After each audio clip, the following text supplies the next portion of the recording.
আল্লাহ তাআলা কি বলেছেন? ইন্নাল ইনসানা, কেন পারেন না? ইন্নাল ইনসানা লাফি খুসর, প্রত্যেকটা মানুষ ক্ষতিগ্রস্ত।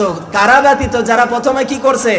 ঈমান এনেছে আল্লাহর উপরে, 2 নম্বরে সৎ কাজ করে। সেই সৎ কাজের ভিতরে প্রতিটা কাজে, যখন সে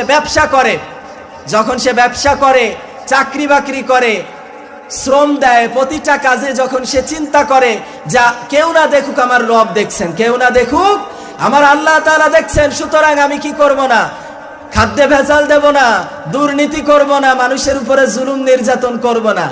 এইটা চিন্তা করে যখন আপনি চলবেন, ওইটা হবে আপনার সৎ কাজ।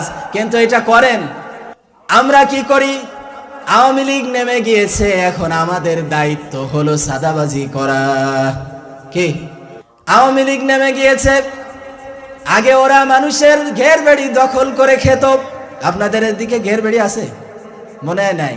অথবা অন্য কিছু যাই থাকুক, দোকান পাঠক বা অনেক সময় এই যে গাড়ির কাউন্টার, এরকমের অনেক জিনিস আছে। আগে ওরা খেত, এখন আর এক দল এসে মারামারি করে ওইটা দখল করে নিয়ে বলতেছে এবার আমরা খাবো। খাচ্ছে কি খাচ্ছে না? আপনাদের এলাকায় নাই? আছে?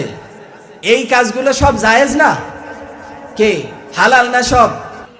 এই যে আপনার গতদিন দেখলাম এক লোক একটা হাঁস বিক্রি করতে আসছে। কি হাঁস বিক্রি করতে আসছে? একটা হাঁস বিক্রি করেছে 700 টাকা। কত?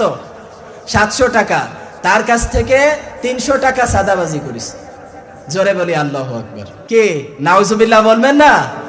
কে? হাঁসের দাম হলো 700, তার 300 টাকা সাদাবাজি করা হয়ে গেছে। এগুলো তাদের জন্য জায়েজ না হারাম? হারাম।